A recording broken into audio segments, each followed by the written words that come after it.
Good morning, student. Now we are discussing chapter 9 sequence and series, class 11 maths NCERT. In exercise 9.1 only the sequence is given, and the exercise 9.2 the arithmetic progression AP is given. The sum of AP, the nth term of an AP, arithmetic mean.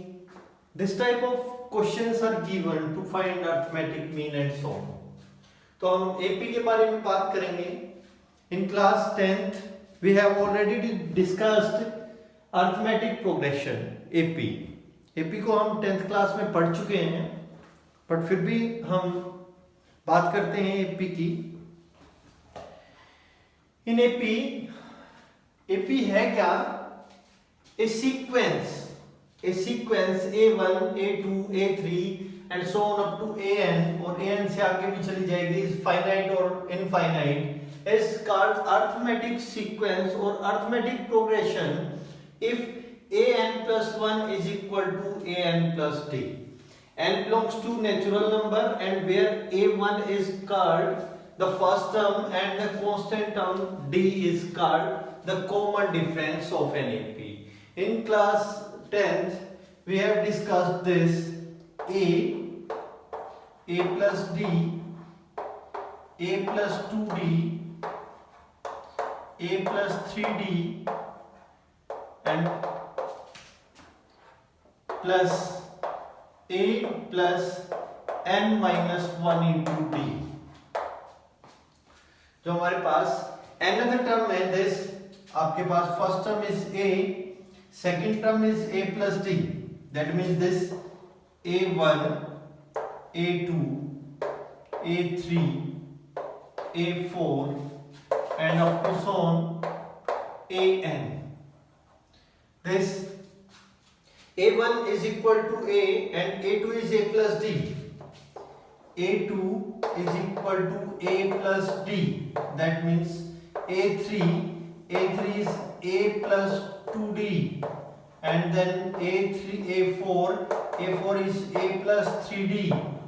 आप देखेंगे कि हम जो सी term निकाल रहे हैं, this fourth term निकाल रहे हैं तो 3 से मल्टीप्लाई हो रहा है. That means the nth term is A plus एक टर्म कम हो जाएगी n minus 1 into D is the nth term of an AP.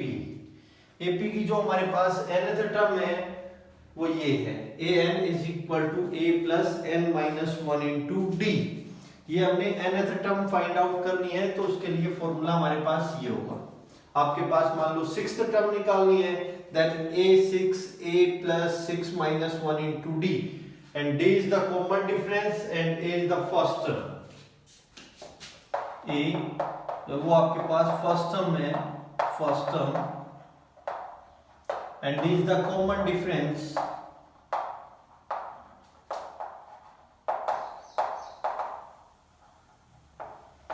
And n ये n क्या है? n number of terms, that means उसकी लोकेशन, नंबर, वो कौन से नंबर की टर्म है. That means like as n is equal to 6, that means sixth the position of this number, कौन से नंबर की टर्म है. And this n the number of terms, जो ये n और ये n सेम है, दिस A12 तो then 12, A5 तो then 5, इस तरह से. तो ये अगर हमारे पास कोई सीक्वेंस दी हुई है, like as this A1 A2 AN, अगर हमने इससे बिगिनिंग से कोई टर्म निकालनी है, from the beginning, AP, in AP find that the nth term of an AP from the beginning, nth term from beginning.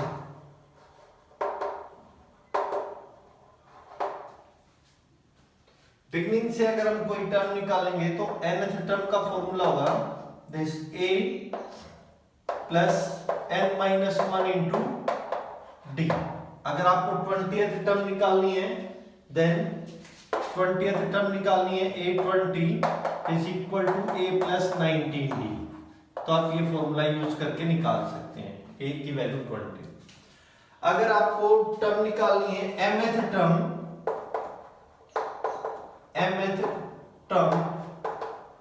From the end, mth term from the end, then am जो हमारे पास term होगी वो कैसे निकलेगी? am term निकलेगी this n minus m plus 1 into D, a plus m minus 1 into D. और you can say आप ऐसे निकाल सकते हैं फ्रॉम द लास्ट। आप इस टर्म को, इसको पीछे से काउंट कर लें, then mth term from the end, हमारे पास mth टर्म होगी this mth term this l plus m minus 1 into minus D.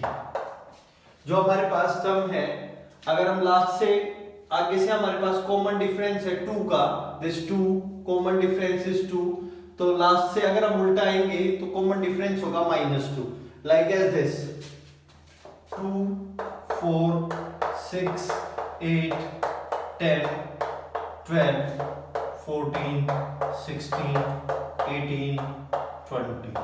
अब हमारे पास फिफ्थ टर्म पूछी है, fifth term from the beginning, fifth term from the beginning 1 2 3 4 5 this 10।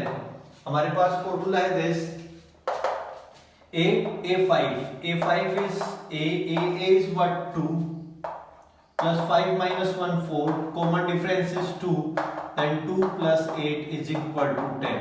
The fifth term is 10. अगर हम पूछते हैं from the last, fifth term from the last, then am, this mth term, m is equal to 6, m is equal to 6, then a6 from the end हो जाएगा ये, and this last term, अब हमारे पास last term क्या है 20, then 20 plus this m minus 1 that means 6 minus 1 is 5 into minus 2, common difference is -2। अगर हम इधर से इस तरह से आएंगे तो common difference is -2, then a6 is 20, m minus 1 into minus d, then 20,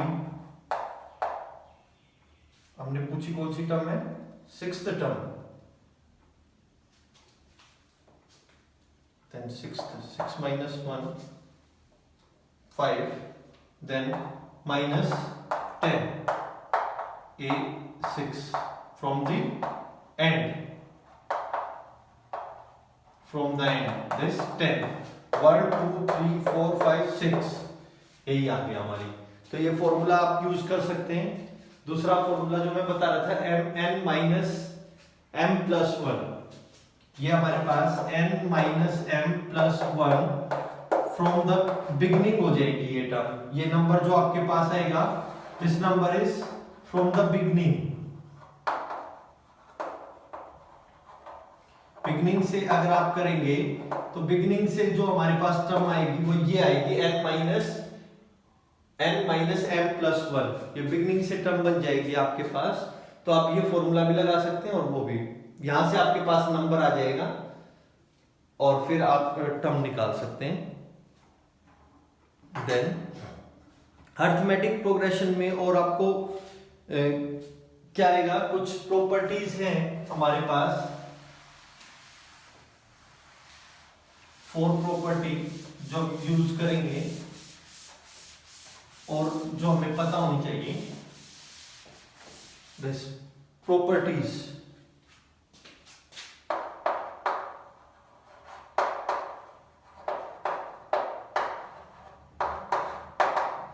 properties क्या हैं कि हमारे पास दिस 2 4 6 8 10 12 14, ये हमारे पास एक सीक्वेंस है, एक एपी है हमारे पास। If a constant is added to each term of an AP, the resulting sequence is also an AP. If any constant term is added to all the term, the same term is added, then the resulting term are also in AP. That means अगर हम इसमें plus one सब में कर दें तो हमारे पास क्या होगा 3, 5, 7, 9, 11, 13, 15. These terms also in AP. ये टर्म भी AP में होगी. First property. Second property, if a constant is subtracted from each term, if a constant is subtracted from each term of an AP, the resulting sequence is also AP. Then 2, 4, 6, 8, 10, 12, 14. अगर मैं इसमें से subtract कर दूं, each term में से subtract कर दूं, तो हमारे पास जो रिजल्टिंग सीक्वेंस आएगी, this resulting sequence also in AP, this 1, 3, 5, 7, 9, 11 and 13. This also in AP. ये भी AP में आएगी.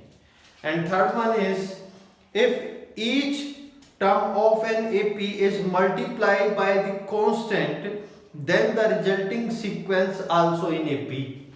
अगर हम किसी सेम नंबर से उसको मल्टीप्लाई कर दें, इसी को सेम नंबर से मल्टीप्लाई कर दें, मल्टीप्लाई बाय 2,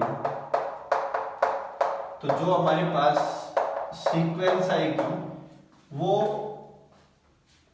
रिजल्टिंग सीक्वेंस क्या होगी, एपी में होगी. देखते हैं, जैसे 4, 8, 12, 16, 20, 24, 28. The common difference is 4. That means this resulting sequence also in AP. And next one is, if each term of an AP is divided by the non-zero constant, then the resulting sequence also in AP. अगर आप किसी number से किसी constant number से divide करते हो, constant number non zero number, तो resulting sequence also in AP. 2, 4, 6, 8, 10, 12, 14, 16 divide by 2,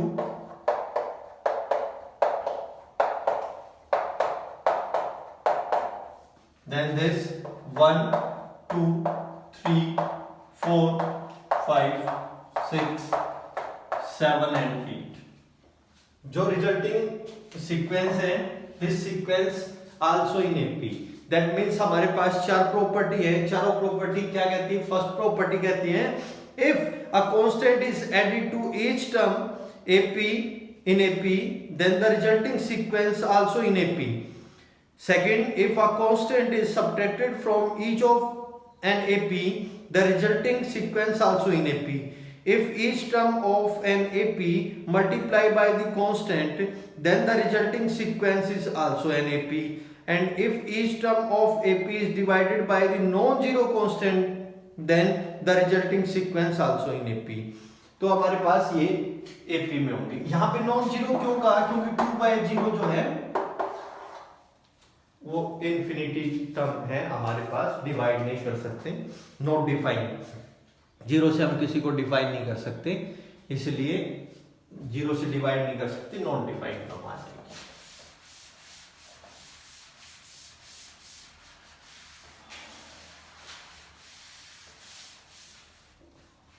अभी हमने एपी के लिए फॉर्मूला किया, this nth term a plus n minus 1 into d. फिर लास्ट टर्म का भी फॉर्मूला यही है, this last term a plus n minus 1 into d, l is the last term, और हमारे पास l is last term,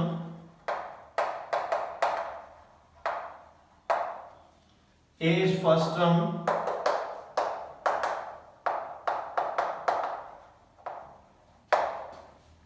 D common difference,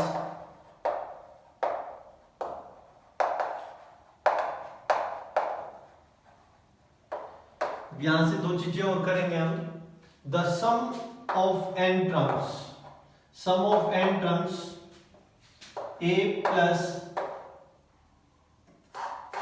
sum of n term n by 2 is 2a plus n minus 1 into d.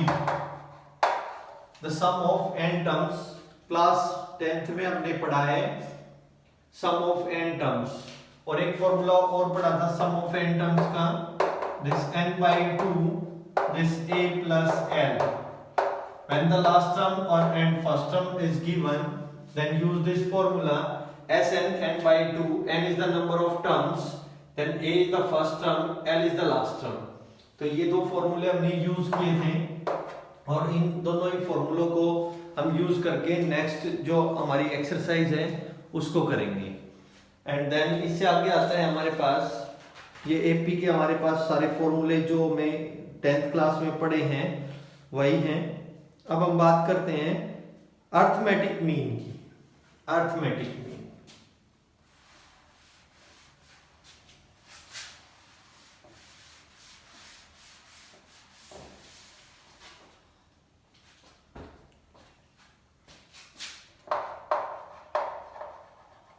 Arithmetic mean है क्या? अगर हमारे पास दो number है a and b are two numbers, then a number between them is the mean. A is the mean of a and b. That means अगर ये mean है, that means a and b के बीच में कोई number है जो इसको AP में ले आएगा तो वो मीन है. That means A, capital A and B are in AP में हो जाएंगे, इनका कॉमन डिफरेंस सेम हो जाएगा. कॉमन डिफरेंस सेम होने का मतलब क्या है? That means this A minus A is equal to B minus A. Then this A plus A is equal to B plus A. Then 2A is equal to A plus B, and A is equal to A plus B by 2. Then A is the mean of both the term A plus B by 2. A is equal to A plus B by 2. That means A is the mean of this term. A is the mean of A and B. तो mean के लिए formula है हमारे पास A plus B by 2. First term last term divided by 2. अब हमारे पास question किस type का आएगा यहां से कि उसके बीच में हमारे पास 5 इंसर्ट मीन है A और B के बीच में हमारे पास A1, A2, A3 and AN. N mean है इसके, N मीन इंसर्ट करो A और B के बीच में कि जो रिजल्टिंग सीक्वेंस है वो AP में हो जाए इस तरह से. तो आपके पास पता है आपको कि लास्ट टर्म हमारे पास फर्स्ट टर्म और लास्ट टर्म है, तो लास्ट टर्म के लिए फॉर्मूला है B is equal to A plus n minus 1 into D. B is equal to A plus n minus 1 into D, ये फॉर्मूला है. लेकिन हमारे पास हमने बीच में हमारे पास कितनी टर्म्स हैं? n. तो टोटल नंबर ऑफ टर्म्स हमारे पास कितनी हुई? n plus 2. Then total number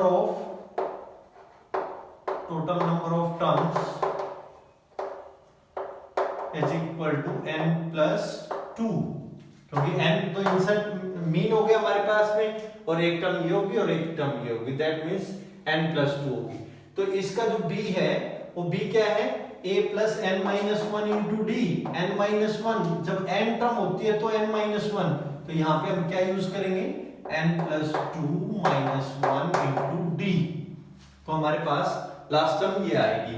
that means इसको हम लिख सकते हैं b is equal to a plus n plus 1 into d.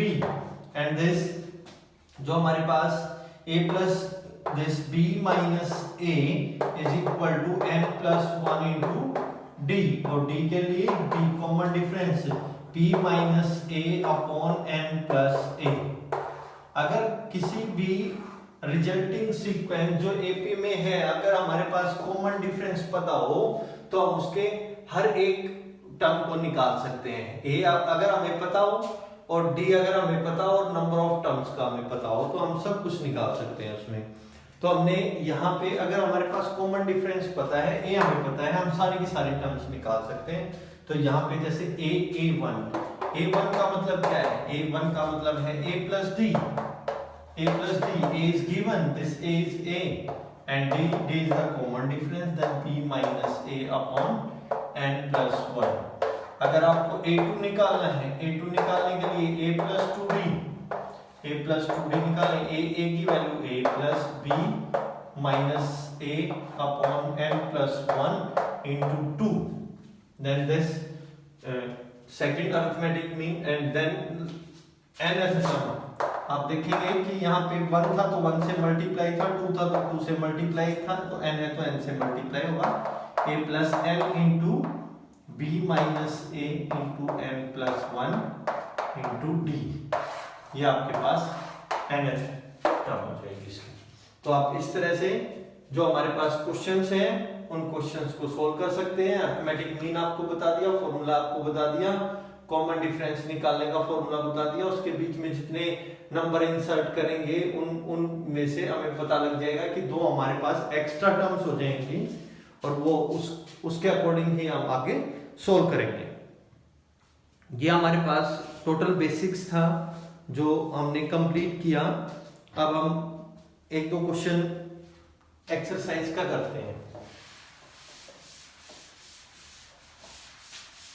Exercise 9.2,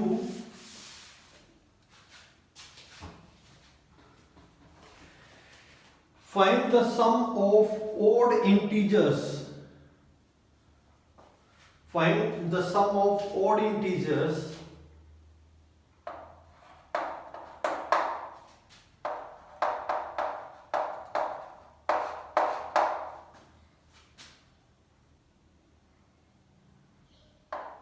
one to 2001, इनके odd integers का सम बताना है।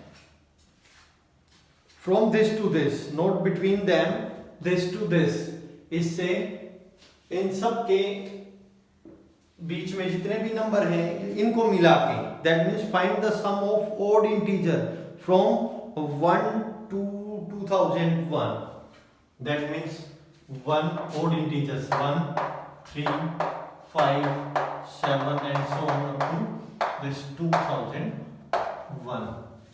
a is equal to 1, l is equal to last term is 2001 and the common difference is 3 minus 1 is equal to 2। then sum of this term, अब हमें n का नहीं पता n कितनी है, that last term this nth term an is equal to a plus n minus 1 into d, this 2001 is equal to a is 1, n minus 1 into 2, common difference is 2, then 2001 1 plus 2n minus 2, 2001 this minus 1 इधर आगे plus 1 is equal to 2n, then 2002 is equal to 2n, n is equal to 1001। हमारे पास n क्या है 1001 and number of terms, then find their sum s n n by 2 a plus l and then 1001 हमारे पास odd integers आए and this 1001 by 2 this a is 1 plus 2001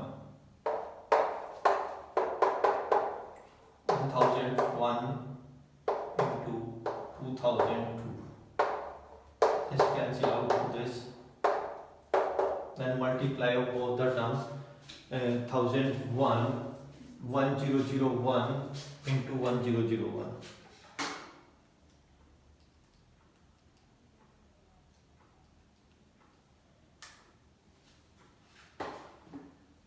Then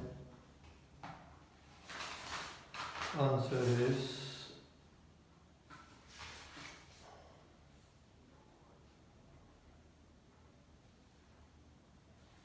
yes, is the correct answer. 1002001 is the multiply of both the term. Then this question number 1 and question number 2. Find the sum of all natural number. Find the sum of all natural numbers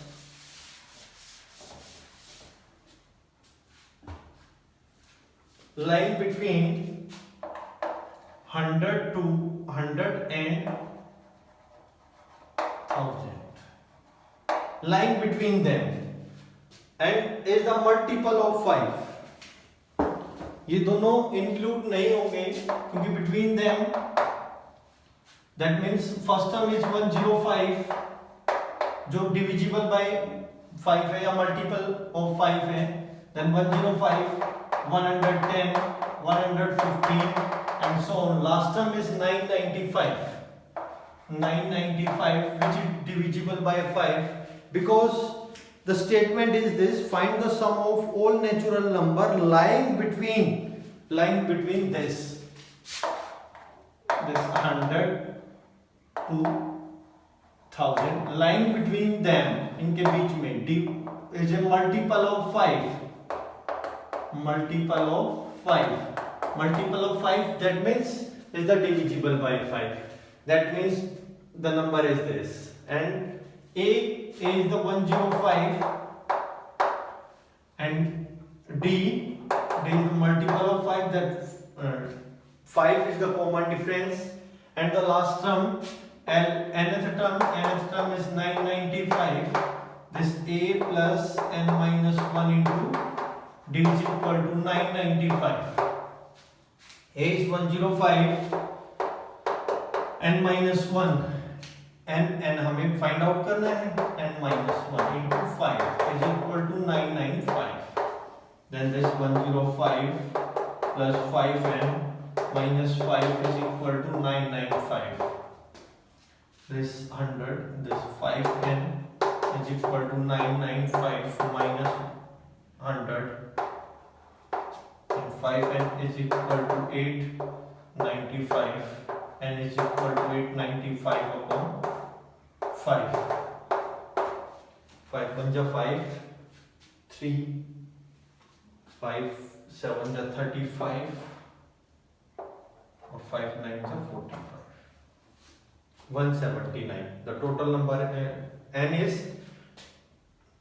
179. That means the numbers which lies between this and the multiple of 5 is 179. Then find their sum. How many numbers? Find the sum. Then Sn. अब आपके पास last term भी है, first term भी है, और आपके पास n भी है. This n by 2, then a plus l. n is what? 179 by 2. This 105 plus 995. 179 by 2 into 510 plus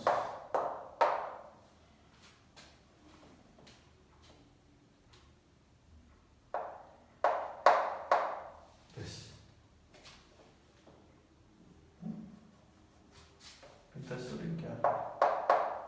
क्या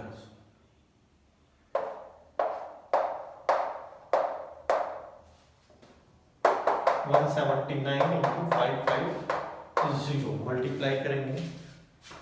179 into 550 is 98450.